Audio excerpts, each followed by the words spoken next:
Welcome to Snakes and Otters, a pointless discussion of eternal questions. Get ready, we're about to live in your head rent-free. Hey, this is episode 84. I am Martin. And I'm Robert. And I'm Francis. So listeners, welcome to January 2021. As the internet meme goes, if you thought 2020 was bad, wait till it is old enough to drink. That's right. Because 2021 is just going to say to 2020, here, hold my beer. Hold That's my right. beer. You're so funny.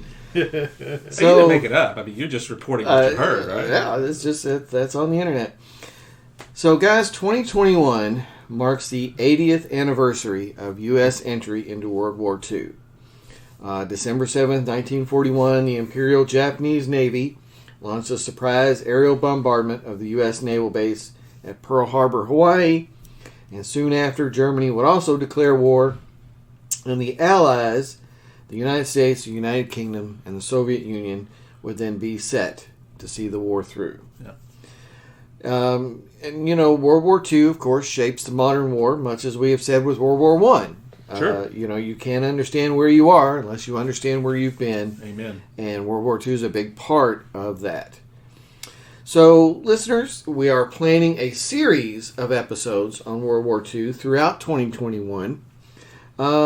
Just like we did for the Civil War. Right. What we did for the Civil War. However, for this one, we're going to go a little deeper than just the battles. Well, we're more ambitious this time. Yeah. That was 4 episodes. This is like 8. Yeah. Right, we only did 1 year for Of the Civil War. Right. So we just went into battles. We didn't go into the depth, but I think this time we're going to try and do not just the pivotal battles throughout the war, but also then explore things like the results, the United Nations, the Holocaust, and these other important issues. Yeah, it's just too big not to. Yep. So most of the histories for 2021 are going to be in this vein. Not all of them. Well, we most of them. palate cleanse periodically with a one-off here and there, just because we don't want to, we want to keep the momentum going without totally. Variety is not just spice of life, but I mean, it's what this thing is about. Yes. We are not pigeonholed into any one type of... Oh, yeah, the variety that we're doing just with this meta theme is pretty impressive. I mean, we worked hard to try to get these 8 episodes, really some pretty good stuff. Yeah, yep. It's going to be good stuff. But the first up is a battle, and it's one of the very, again, we want to focus on these very pivotal battles, the ones that actually meant the Allies won. Right. It's a battle, but really, I mean, it's the scope of the war. Well, yeah, the battle lasts from the time the war begins until the time the war ends, and never ends during that time. Yeah. It's really a battle, but it's a meta battle. It's a series of skirmishes. It's a campaign. A campaign. It's a campaign, and it's unique too. I mean, it's nothing. There's nothing else like it. Even the war in the Pacific really isn't the same. We talked about that in show prep. Yes, but the historians call it the Battle of the Atlantic. Right. And we're calling this episode The Wolves Among Us. Yeah. And that's, of course, taken from the wolf pack tactics used by the German Unterseeboots. Unterseeboots, very good. You do a and good those- German accent. That's right. Well, I've watched a lot of war movies. Oh, yes, that's right. That pigeon German that comes through. I think I saw something, We have ways of making you talk. We can do this all day. Come on. So, when you watch Kelly's Heroes on a loop, you kind of get a little bit of the... This is true. That's true. So, the term wolf pack and those tactics come from Admiral Karl Dönitz. Yes. Who was not in charge of the Navy itself. He was in charge of the submarine arm at the start of the war, but he would eventually rise to be Hitler's successor. Well, yeah, that's for what, right. 3 days? 2 weeks. Oh, yeah, exactly. He is the only one left standing, ultimately, at the end of the war after Hitler commits suicide. He stays loyal, but he's not a Hitler sycophant. He's no Goering or Goebbels. Yeah. He's a military guy. Yeah. And he was respected throughout everywhere. When people had heard, these are apocryphal stories perhaps, but they hear when they understood that Dönitz was in charge, they recognized, okay, we can get out of this honorably. as well as you can do. Well, considering where we were, yeah. That was that was a very relative term at the time. Yes. And then even Dönitz ends up this rosy notion that the Flensburg, I think that's what it's called, Flensburg government would somehow negotiate with the Allies and all, and they basically said no. You're surrendering or you starve. That's right.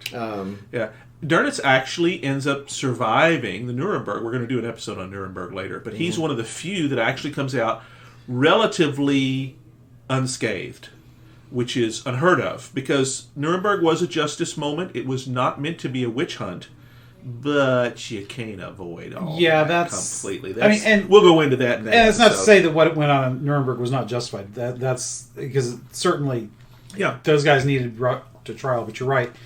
Once they got started, that they were going to.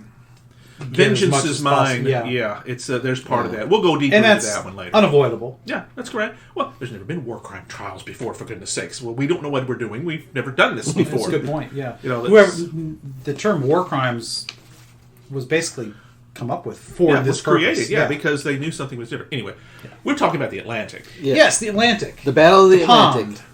So, of course, the primary feature is the German aim is to starve Britain, and the British aim is to survive long enough to hopefully get the Americans involved. I mean, that's kind of Churchill's idea right from the start, is someday the Americans are going to join us. We don't know how, but it's going to happen. Right.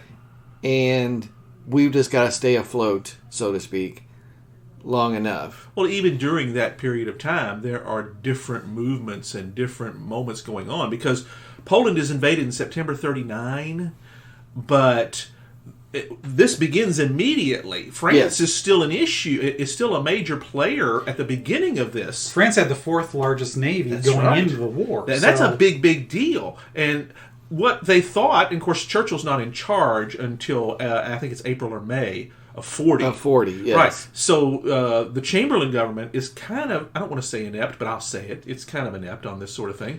They do not come off well. No, they don't. Out of the whole thing. And the fact that Hitler rolls up France almost, essentially immediately, with almost, easily. It's 6 weeks. Yeah, because there's a whole period. It doesn't happen right away, but when it does happen, it's 6 weeks. Right, because we have the period of the Sitzkrieg.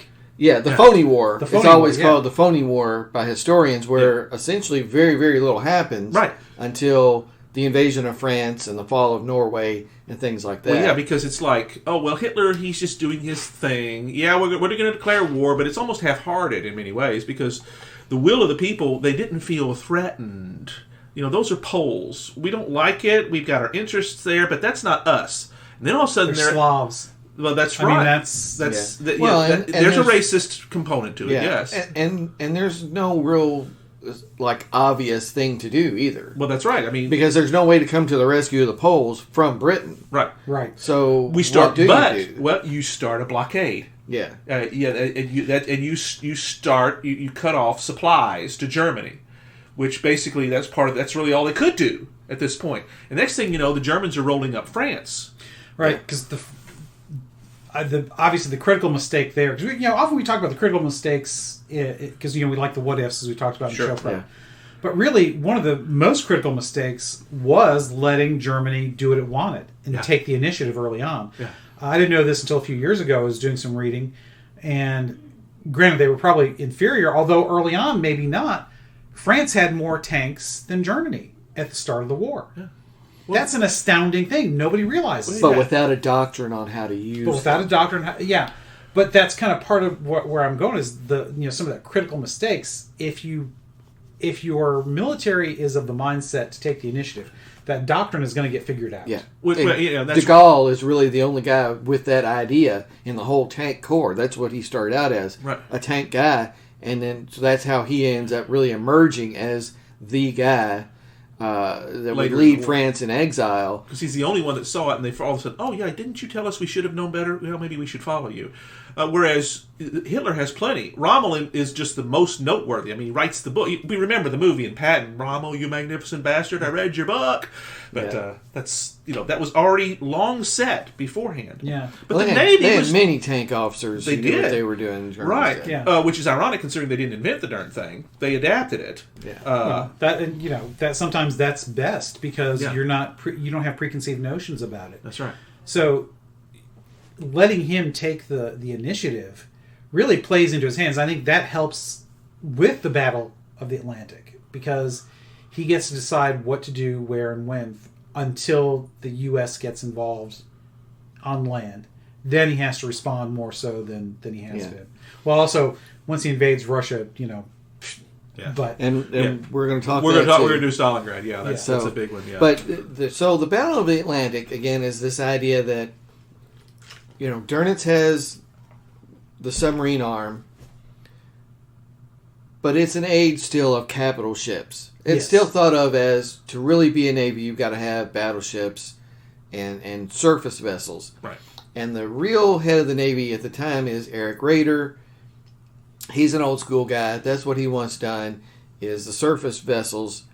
But the German surface vessels are really no match for what the Brits can do. Right. Well, they're just aren't enough. That's part of it. They're technologically they're pretty innovative, but you got to have critical mass on this, and they never can get that. They try. They operate almost like solo. Well, and the Brits there are operate no as fleets. That's right. Operate as task forces. They come up with this idea that it's commerce raiding that we have to do, and I think that's where you were kind of going. Is there's the strategy: destroy Britain's commerce, right? And battleships, they're pretty damn good for that because they can sink the hell out of anything they can get their hands on. But the amount of I forget what number I saw, but there's a significant number of submarines that can be built out of a single battleship. And that's where they end up going, is because... Right, but I mean, they spent a lot of time, money, and manpower building... I think they ended up with 4 major battleships. The Bismarck, the Tirpitz, Prince Eugen, and there's another one who I cannot remember. I cannot recall, but... And then several pocket battleships. Sure, there are others. The Von Spee is the most famous. Is the Graf Spee, yes, that's right, that was another one. And, so, they lose the battle off the Plate, River Plate in Uruguay, I guess it is, but again, they operate the surface vessels almost like solo units. And so you attack a convoy with a single battleship. Yes, it's better than all the vessels around, but it's only by itself. And the Brits team up. They always have a task force. Well, once the convoy scatters, you're only going to get so many of them. Yeah. Yeah. And until they decide to build the wolf packs. Yes. Then again, it's Dönitz's idea. Yeah. No more acting as lone wolves, as solo acts. We're going to form what essentially is a picket line of submarines, wait for the convoys to come to us, and then I've got some really great, brave, innovative commanders in the submarines, and they are going to pop up right in the middle of the convoys and start sinking the merchant ships. That's right, and blow the hell out of them. And there's very little the escorts could do. They don't... the convoy system almost did break down. It was very close because as long as there were enough wolves out there against them, they couldn't survive. Right.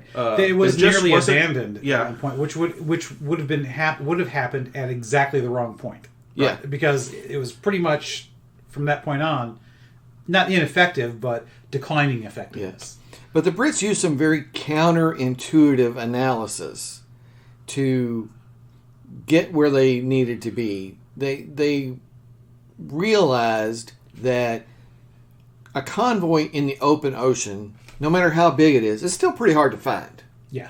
Yeah. So the counterintuitive part, though, is the bigger convoy actually has less of, what do you call it, an attack surface than lots of small convoys. Yes. And so get them together. Get the ships together. Get big groups and get your escorts. We're much more likely to get across the Atlantic. Yeah. Well, and it reduces the opportunity of interdiction, even though it increases the number of ships that could be interdicted at any one time. But even with the wolf pack, because as we talked about in show prep, there's never really enough U-boats at any given time to have the impact that they wanted. Yeah. Always short. You're only, especially once the escorts come into play, there's only so many ships you can sink at one time. Yeah. Before the escort's going to drive you off. So you may lose 2 or 3, but it's out of 100. Yeah. As opposed to 2 or 3 out of 5. Yeah, because once you reveal yourself as a submarine, you're a target. That's right, and you only have so much time to get in your You've shots. got to be hit and get, and they were good at that. There weren't enough of them. If you've got, and these are totally pulled out of my behind numbers, but if you've got 50 ships and 5 U-boats, you get how many before you're caught and you have to pull off, and submerge and move around? Maybe you can do it, maybe you can't. But what would you do if you had 50 ships and 20 U-boats? Right. It would have been a totally different thing if they'd have had that technological numbers. And they work hard. I mean, how many did they build? I mean, it was... Well, we were talking about it beforehand. Yeah. I don't think we came up with a number for total built, and I didn't look it up beforehand like I meant to. But Yeah, there were something like 750, almost 760 that were sank or scuttled during battle. Yeah. And that's over 5 years-ish. Right. So when you think about that, that's a crap ton of U-boats. But at any given time, the ones that you have on active duty, about a quarter of them are in dry dock getting refitted and repaired and rearmed and what have you. Because it's important to remember, too, we think of submarines today, and we think the nuclear boats that submerge and stay submerged forever. But at this time, even though the submarine's an effective technology, it's still it's kind of the original hybrid. It's a diesel-electric boat. And so the idea is you run underneath on your batteries in the daytime, and then you can surface at night and recharge those batteries running on your diesel propulsion. But that's, the technology here, that becomes a big piece of this too, because it becomes a pendulum. Yeah. There's a point early on where the submarines do have an advantage. They call it the happy time. Yeah. And they are effective. The Germans call it that. Yeah, the Germans call it yes, that. it is because it's working. Right. Dernitz's ideas are working. Yeah. And, they're kind of moving away then from the surface actions. And these things are working. But the technological pendulum shifts. And that's a key feature throughout this whole idea of the Battle of the Atlantic, the entire course of the war. Technology would change, and the pendulum would swing, and then the Brits would have an advantage, and then it would swing back. But as they, again, the countermeasures and developing things like ASDIC, the sonar, the early sonar, it gives a chance to discover the U-boats when they're submerged. Right. That was huge, being able to do that. And, where we started to go and didn't quite finish, but this is one of the things I was telling you guys early on in the show prep that struck me. The Battle for the Atlantic is, even though it's a campaign over the course of the war, in many ways, it's a microcosm of everything that went wrong for Germany. Mm-hmm. It was literally trying to do too much, too soon, with too little. Too little. Yeah, that's well put. When you think about everything that they did on land, it looks like Hitler is a genius in the first part of the war because he rolls over the entire continent. Yeah. Almost effortlessly. Yeah.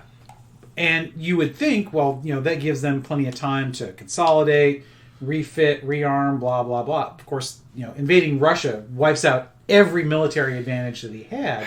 Because, again, too much, too soon, with far too little. And the U-boat war is exactly the same. As Francis, as you said, if he had 20 U-boats going against 50, what difference does that make? Right. It's huge. Yeah, absolutely. If you have 750 that are destroyed over the course of 5 years, if you could have doubled at any given time the number of U-boats that you had, it could have changed the course of the war entirely. It could have forced surrender by Britain, because they very well could have starved them. Yeah. But they were never able to achieve the tonnage, the loss of tonnage for the Brits and the Americans that they needed to keep themselves even just on a par. Yeah. Much less to keep them. Time worked against them very, very much, and that's part of the strategy. I'm kind of glad you brought that up, because one of the reasons that Hitler looks as genius, as you said, is because everything they do strategically is based on get it done now, because now's the advantage. It's time. Once they adapt, we're screwed, because we can't prolong this. We don't have the resources to prolong this for 5 years. We've got to defeat them now. That's what Russia was predicated on. They knew that Stalin was weak, and if we get him now, if we can make it all the way to the River Volga and consolidate, then that's all we need. You know, they weren't really intending. They didn't really want Russia. They wanted Ukraine and all the Caucasus and all that stuff. And they almost, by God, they almost had it. The war in the Atlantic is the same thing. We've got to nail them now and starve them out now with overwhelming superiority. That's the whole Blitz idea. To break their resistance. It's an ocean blitz. Exactly. And again, it's very important to keep in mind, this is Britain's vulnerability. Yes. They're an island. Almost everything they need is imported. Yeah. Right. Food, in any great numbers. The equipment, the food, and it's all coming from us. And so that shipping has to be protected. Now, when the Americans get involved, Ernest King is kind of like, well, it's more important to protect the troop ships than the equipment ships. Eventually, he would kind of see it, well, yeah, we got to do both. Right. Because we've got to build up the equipment to prepare for Normandy. Right. So eventually, they didn't lose a single troop ship, which is important to show that they had the right tactics by then. But certainly not enough. Again, as you said, the entire ocean, you can be everywhere but nowhere because it's so damn big. Yeah, that's right. So you have to choose what you're going to protect. If what is most important. Well, you can make the argument, that the material is replaceable. Yeah. So I can understand why that was important. Besides, what does that do to troop morale? If you say, well, we also need to protect this thing over here. It's the whatever food, material, clothing, even. Who knows? Yeah. What we were sending over, because we sent so much. Right. I mean, we sent so much. Yeah. But the heavy equipment was a big part of it. But I think that we don't want to lose sight of the fact that yes, the ocean's damn big, but ultimately you're always going to the same point. You're always going to the same point, from the same point, along the same routes. That's right. Yes, and that's a big part of the early German success. Yes, they figured that out. Up to a certain point, you can provide air cover, which is very helpful in ASW. Well, when you have France, that's at the later. start. Yeah, but eventually there's a gap. The Brits can cover coming in with Lancaster bombers, but it's called the Mid-Atlantic Gap, and that's the danger zone, and that's what contributes to these early successes. But as an example of the technology swinging, I found this very interesting. Originally, the ASDIC, the sonar, sweeps in front of a vessel. Yes. But your weapons, your depth charges, really are only launched from the side of the vessel. Right. So... And to the back, depending Yes, on... you can roll them off the back. But...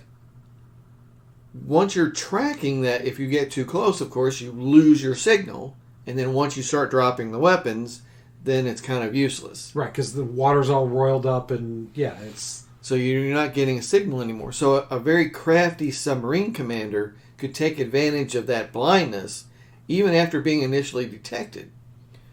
What really changed was the Brits developing forward-firing anti-submarine weapons.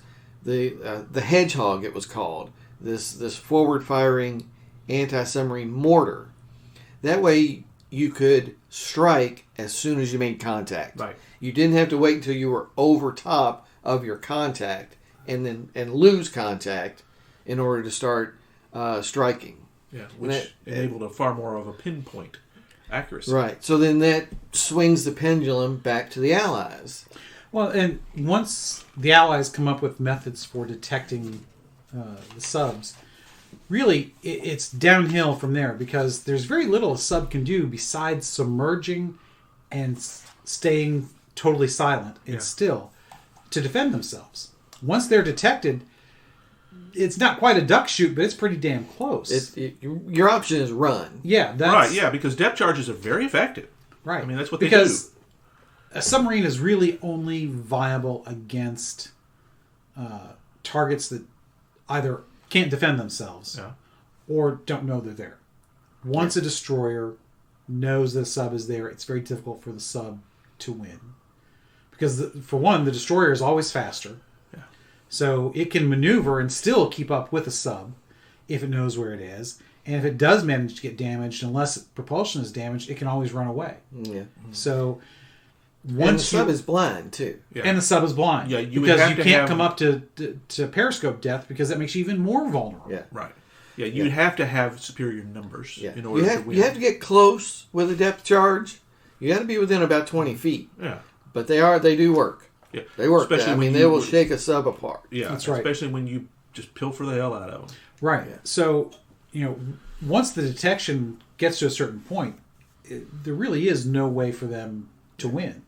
Yeah. It's at that point it's a battle of attrition, but they can't stop either, because you've got to tie up the resources and the men hunting for those U-boats. Yeah. Well, that's why the Battle of the Atlantic lasts the entire war. Yeah. It never stops. The pendulum swings back and forth here and there, but and both sides take heavy losses, and both sides have significant victories. Mm-hmm. That's why it's almost impossible to get your arms around, because it's so vast. Yeah. Yeah. But it again, as soon as there's a countermeasure, then you're back and forth. The Germans have an advantage for a little while. Then the Brits, again, Enigma plays into all of this. Mm-hmm. The recovery of Enigma devices and Alan Turing and that work at Bletchley Park. Then the Germans counter. They add a rotor. Yeah. To the Enigma device and make it more complicated. But then the Brits capture one of those two, and Turing figures all that out. And they start to know what the German orders coming from the submarine pens in France, what those orders are that are going to the ships, and they're able to maneuver the convoys around to avoid them to a degree. So, Martin, that's probably a good point to stop. Yes, I was thinking the same thing, Robert. We have a new untried bourbon today. Yes, thanks to Francis. Yes, Francis. So what is that bottle you have? Evan Williams Single Barrel Vintage. It was this one here was put into the oak in 2012. Yes, and just brought out in just a few months ago. Yes, actually, it's that's so it says on it was barreled 8/29/2012 and bottled on 8/30/2020. That's right. So it's been in the oak 8 years. 8 years, and wow, it is a good bourbon. I just cracked the wax on the top of it there, and we're all enjoying just a. It's got a different effect.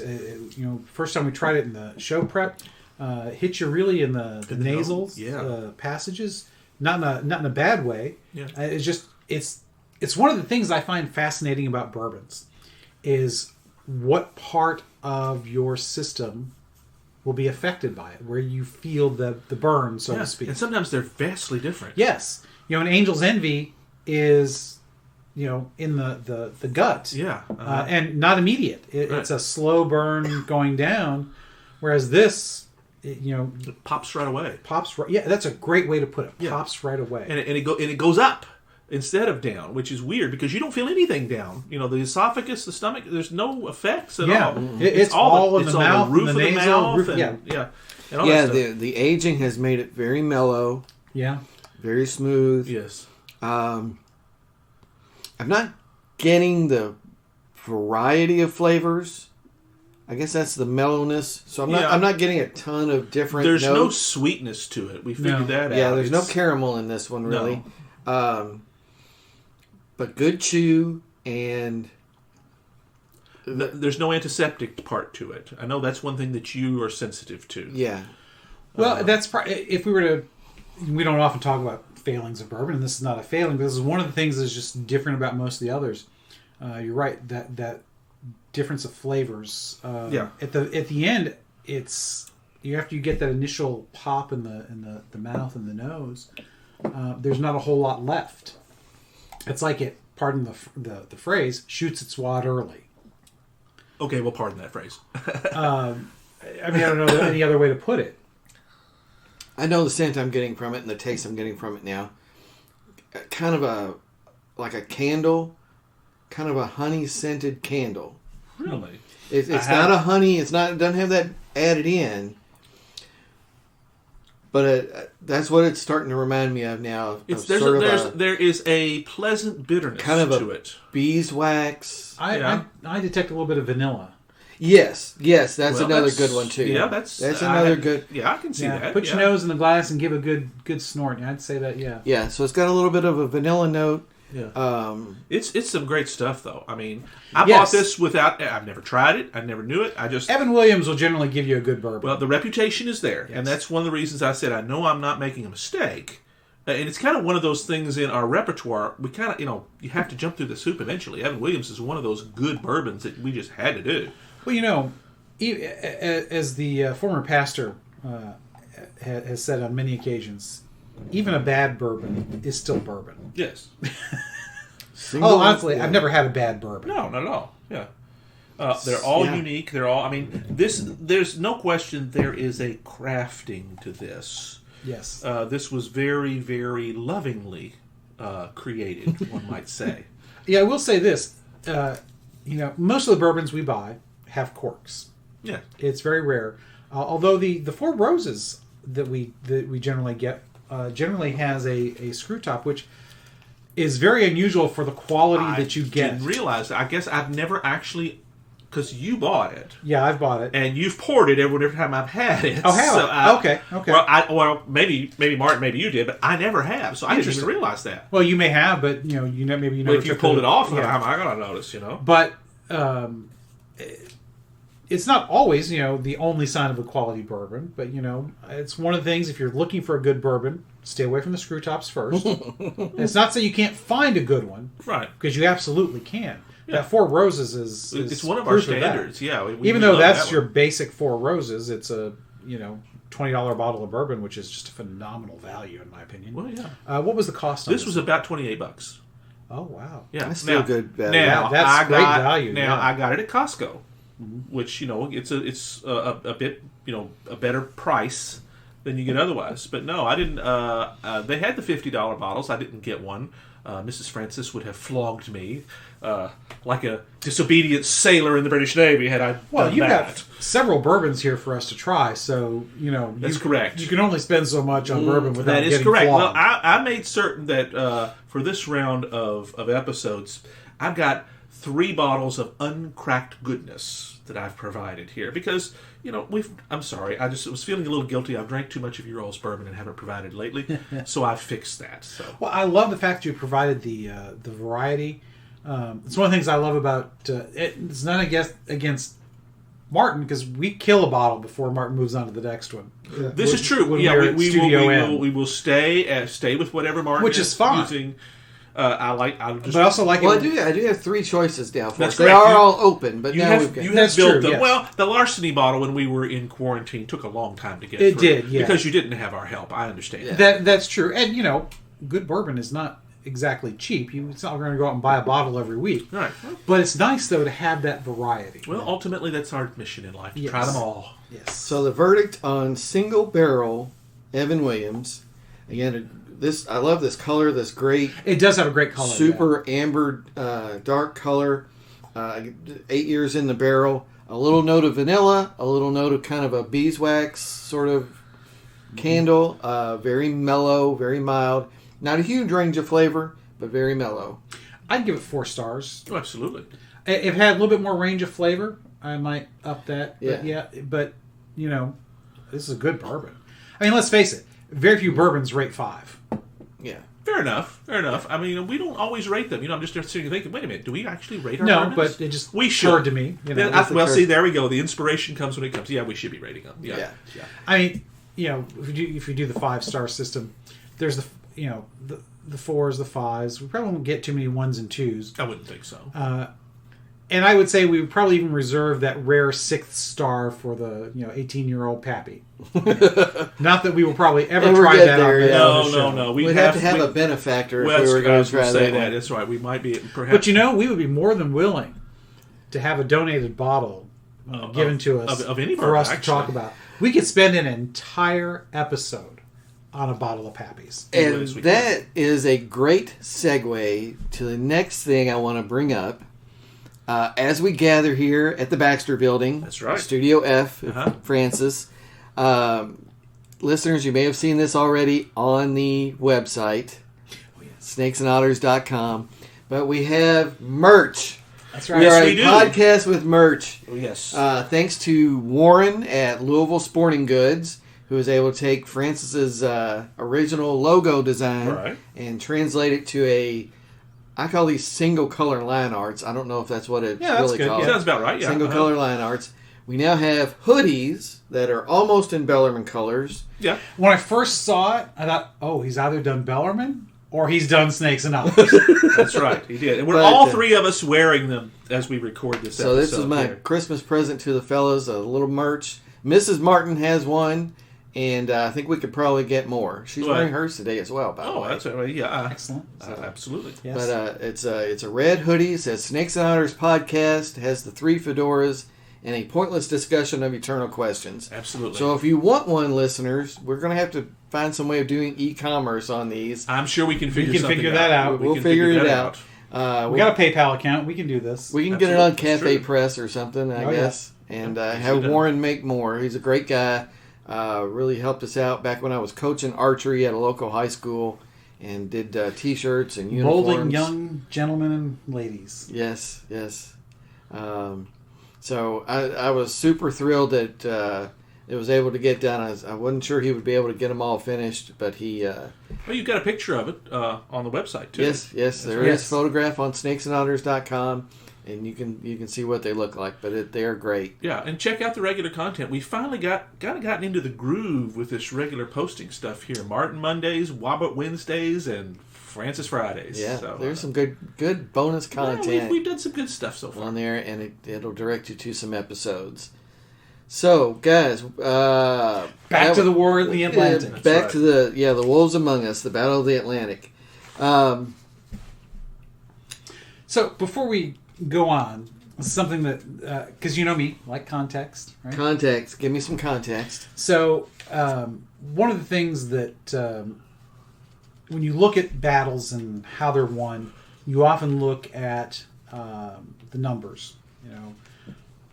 First of all, did you retain control of the battlefield, which ultimately they do not, obviously. Right. How many men did you lose? That sort of thing. So there were approximately 30,000 U-boat sailors that were killed or lost. That's actually less than the number of sailors killed and merchant seamen killed by half. Right. Less than half. So from a manpower perspective, it would seem like they were doing okay. 3,500 merchant vessels were sunk. That's a massive... When you think about that, that is 700 ships a year. 2 ships a day. That's right. It's a massive number.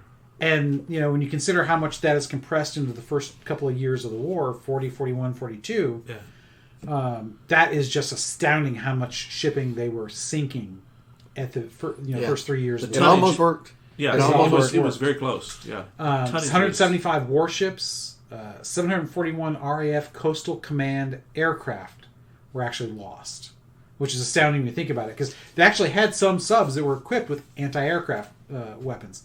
They were really kind of ineffectual, so it's kind of surprising that there were that many lost. But 783 submarines, though, and 47 other ships were lost by the Germans, and 500. It's approximately 500 killed. That's from Italy. So Italy, 500 men were killed, and they only lost 17 subs. They were not a naval power. No. Which is ironic considering, they're surrounded by water on 3 sides. Yeah, well, their idea is to focus on the Mediterranean. Right. They only needed ships to go back and forth to Africa, Yeah. It was a different war in many respects. Yeah. It's kind of... But when you think about that, 783 were lost, and we know that that some did survive to the end of the war. So we're figuring anywhere between 800 and 900 were built. Yeah. And the kill ratio basically is 5-1, which is, again, a little less than 5-1.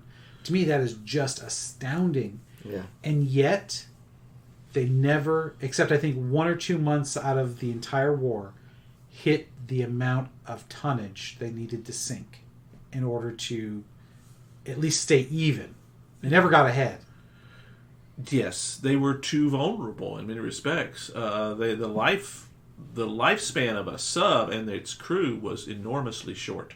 It was probably one of the worst details in the entire war you could be assigned to, because your likelihood of coming home was very remote. Most of them just did not. Mm-hmm. I mean, it was almost as bad, if not worse, than being an airplane pilot in World War One. I mean, they just didn't come back. They just, that's bomber pilots in Europe did not have a great. That's right. Yeah, that's survival rate either. Yes, that's a very. It's bomber awful crews, stuff. the 8th Air Force bomber crews really got chewed up. They did. So when you think about those numbers, to me, it again goes back to, thank God Hitler had such an ego that he thought that they could do anything. Yeah. It's one of those things that, we kind of take for granted that, we were always going to win once the U.S. got involved. Because, we look back on it as a fait accompli because it's all said and done. Well, because we had, resources, we had manpower, we had audacity. We did, but, just as in World War One, we had to figure it out as we were going along. That's right. In many ways. Because in the Pacific, we were fighting a much different naval war. Yeah, very much so. And, submarines were used, but they were not nearly as plentiful. Yeah. They were not used in the same way. The Japanese did not adapt these type of tactics. No. And neither did we. It was definitely more of a lone wolf, operate on your own, operate independently. I think the Japanese didn't consider submarines honorable. So for them, it was... They made very limited use. They had good ones. They were very effective with them at times. Yeah. And they were very innovative with what they did. They had the small submarines they used before Pearl Harbor. One was just recently found a few years ago, sunk not far from the entrance to the harbor. Yes. That we knew that there must have been one, and they discovered it not long ago. So they used it and used them effectively, but not as effectively as they could. Yeah, I mean, the key difference being the Pacific, there's no ally that we're trying to supply. Well, and not only so it's potentially entirely offensive. So the big carrier makes a difference. It does. The punch that you can bring to bear, the size of it is the big difference maker. The Atlantic is a defensive because you've got 2 allies you're trying to supply. Because you're trying to get the Lend-Lease stuff to Stalin as well. And that's a much harder thing to do because you've got to go through the North Sea. North Sea.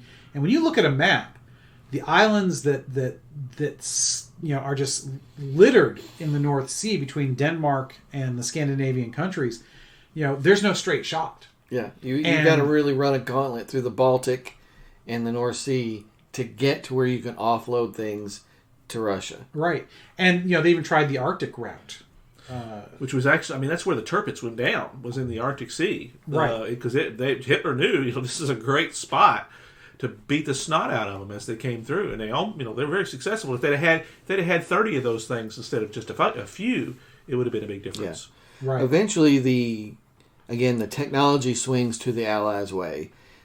They close the gap. They're able, using escort carriers, not full-size ones, but smaller ones, they're able to put the ASW assets primarily in the air. They're able to put the planes in the air that they need to cover the convoys and feed Britain and get the equipment over there to get ready for Normandy. Right. And once you have the equipment over there, then the Battle of the Atlantic is won. Even though it's not over, it's not over till the end. I mean, they're literally it continues because they're literally sinking the submarines right up basically to the day that Turnit surrenders.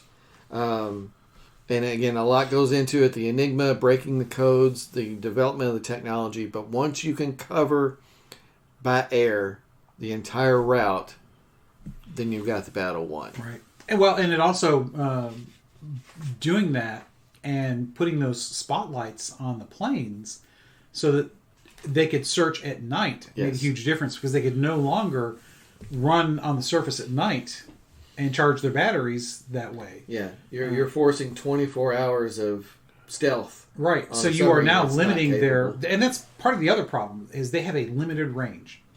They have a limited range. They have a limited ability to carry fuel and torpedoes. And once they're out of torpedoes, they have to go home. Yeah. Because that is their only offensive weapon. Yeah. Those deck guns are nothing. Those are for, surface ships. Right. When you taking have prisoners. When you have captured a merchant vessel, and by doing that, you have not only effectively changed their tactics, but you've taken away one of their biggest abilities, which is the ability to stay out twice as long. Yeah. So, and that's May of 43. Yeah. By then, it's a done deal. Yeah, they call that Black May, and basically Dönitz calls it off. And that's, again, we're focusing on these ones that really made the difference, these battles that made the difference, what really caused the Allied defeat of Germany. And this is a biggie. Mm-hmm. Britain surviving and not starving and getting the equipment across. Yeah, to be the staging area for Normandy and Operation Overlord and all the rest of the stuff, that all comes out of, it's all connected. Yeah, yep. It doesn't work any other way. There's no way to invade France from the US, New Jersey. Yeah, you can't do it. You can't do it. Yeah, you can't do it. Well, this is one of the great what-if scenarios of World War II is it's a two-part. One, what if the Germans had annihilated the British at Dunkirk instead of going for Paris? So that might have been a mortal blow. But the other one is, what if they had been able to invade Great Britain? This is, and actually, it's one of the things that Hitler actually knew, that it was not feasible. Because, or at least his generals were able to talk him into this, that it was not feasible. It's another symptom of the too much too soon with too little. They don't have the ability to create a surface navy. You need a surface navy to be able to invade an island. That's right. You got to get the troops over there. Because you got to get the troops there. So you have to be able to protect them. The subs can't do that. So you either have to starve Great Britain or you have to invade them. You cannot do both. That's right. They don't have the resources. Right. And even though now granted, I don't know that instead of building the battleships and the pocket battleships and what surface navy they still had to have some, because they had to protect their own commerce, obviously, what little there was. But they could never build enough, or they couldn't wait long enough to build enough. Right. Yeah. I mean, you to invade Britain, you got to have two things. You got to have air supremacy, which they did not achieve. Came close, but didn't achieve it. Yeah, and then, like I said, you've got to have the surface fleet, and that's what eventually, makes Normandy a success. We've got air supremacy and the surface fleet to get over there and get it done. Right. That and Hitler was taking a nap. Yeah. Which, you honestly, I don't think you can discount that, because nobody wanted to make a decision. Yeah, nobody. They froze with inaction and wouldn't make a decision. And when he did wake up, he was having a tantrum. Yeah. So you can't interrupt that. So the Americans had a foothold, and the British and the Canadians, they had a foothold by the time he was able to be approached. By the way, did you know we had some invasion problems going on over here? Yeah. Boom! It's not really a con. Yeah. It's, where they expected it. It really, Normandy was not a sideshow. It was the real thing. Right. And then they were very good at, by this point, they figured out how to play the intelligence war effectively and deceive the Germans. And the Germans' own hubris, that's one of our favorite words, yes. plays highly into that. It does. And as well as the cult of silence that Hitler himself cultivated at this point. Yeah, because he brooked no dissension. That's right. And that's, probably, maybe, militarily, his greatest failure. Yeah. Yeah. Well, you started as a It's corporal. leadership failure, yeah. Well, in World War One. He has no ability to adapt. And the myth is that all the officers were incompetent, so you don't trust, the existing military establishment. Yeah. You think you're smarter than they are. So sometimes you are, but most of the time you're not. right.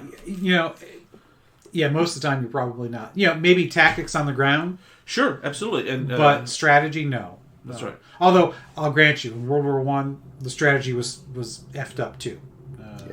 They some of those French generals should have been shot, but. Yeah. Well, I mean, there's plenty of that to go around because the Germans had a lot of. Well, we'll go down a rabbit hole. Yeah, we could. We're getting close to the end anyway. Again, this all goes back to me. You look at some of the mistakes. Germany was totally disarmed at the end of World War One. Didn't start rearming until the early 30s. Yeah. So less than 10 years. Oh yeah. So what Hitler did in the time that he had is absolutely astounding. Mm-hmm. What he was able to build, which is scary, because if he had waited another 5 years to go to war, like they wanted him to, what or would even he just had? wait another 2 years to invade the Soviet Union. Yeah. Well, that may have been, and just sit. You control from the Baltic to the Mediterranean. Yeah, and maybe that would not have worked ultimately because maybe Stalin would have that would have given him time to adapt. That's why they didn't do it. That was their belief anyway. Right. They had to strike now. And Stalin, maybe if Hitler had not been, if he'd been a little bit more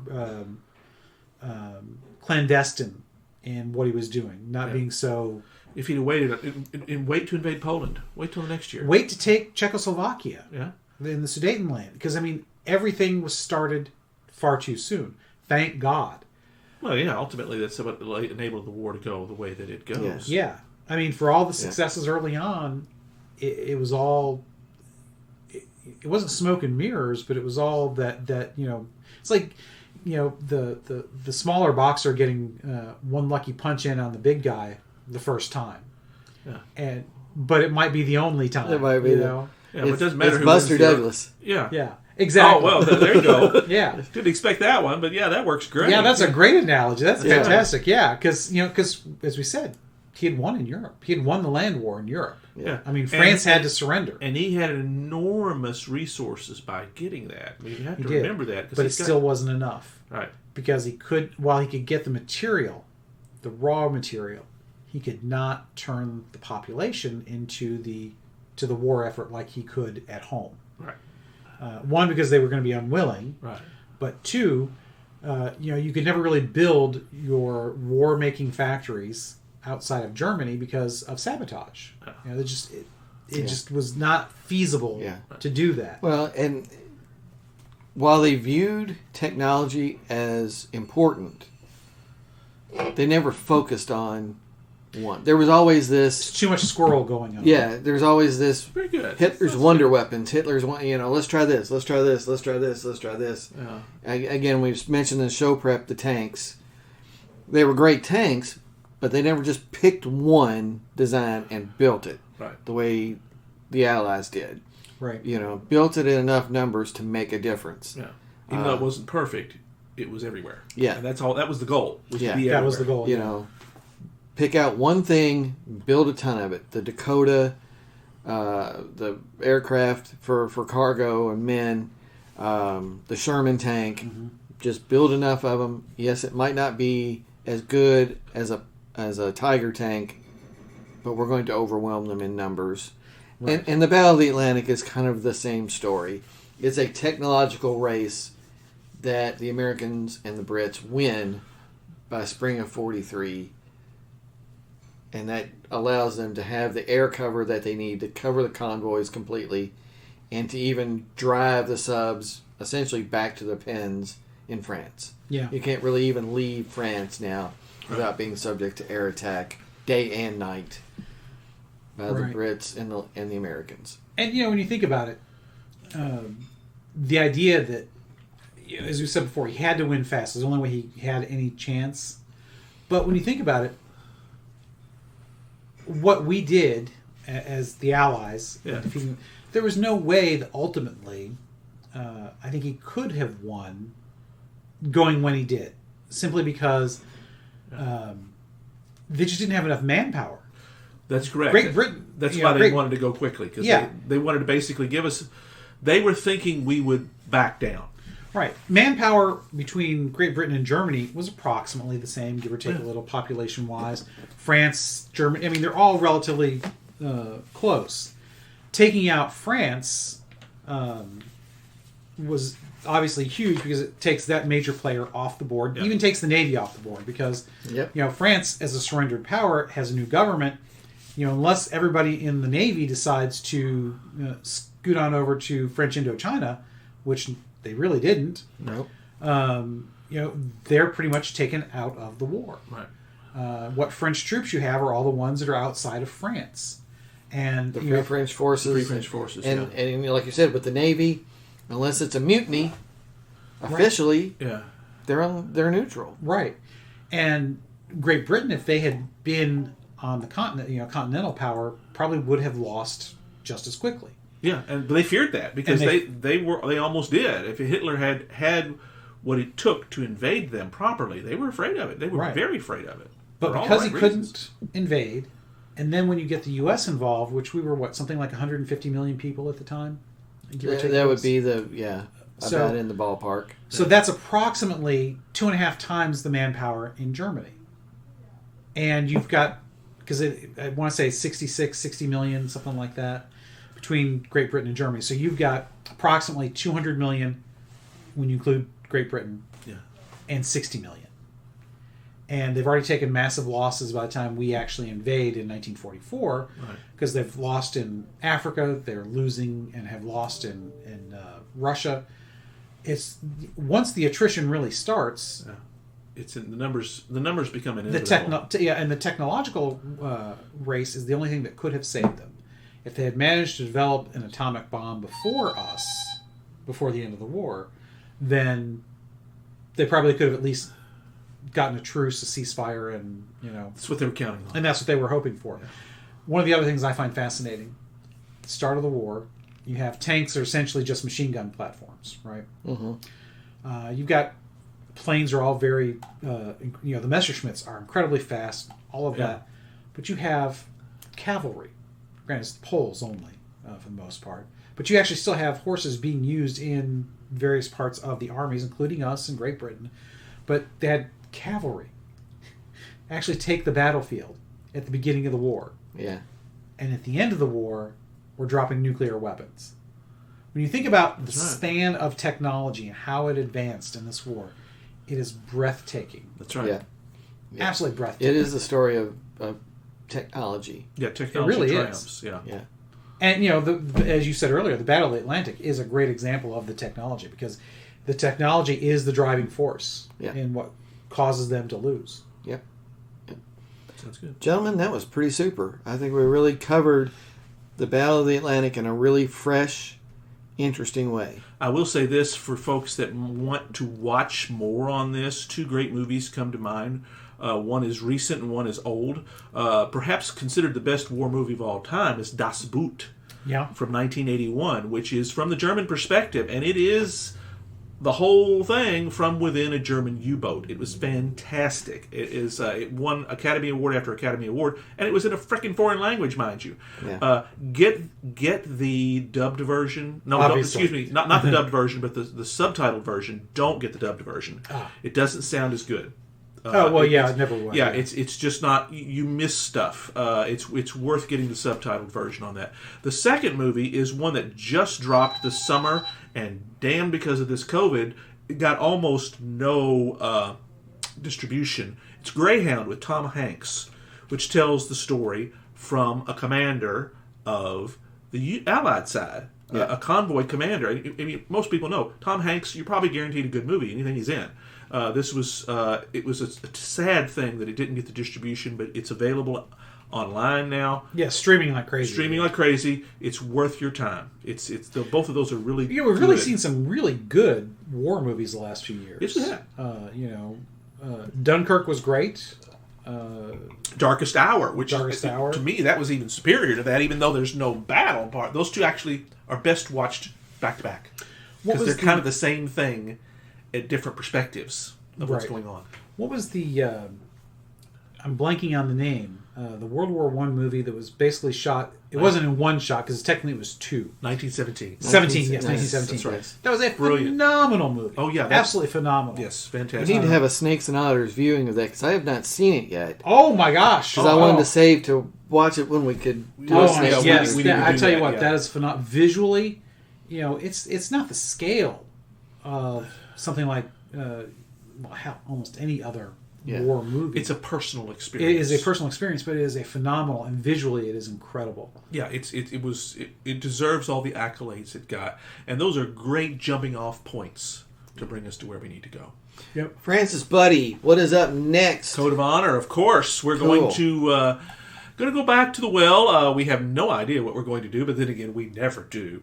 We're going to figure out ways. Robert says one of these days he's not going to go last. That's up to him, I suppose. That's true. At some point, I am going to pre-pick a quote, and I think you guys should pick one based off of my quote. I think we should do a total reversal. Hey, I'm totally... Well, that won't be next time. No, it won't be next time, because I have to prepare. We'd have to get ready for that one. That's right. No, but it's going to be great stuff. As always, it's one of our very most popular ones that we do. Yes, Code of Honor gets downloaded at a time. Right. We love Enjoy it.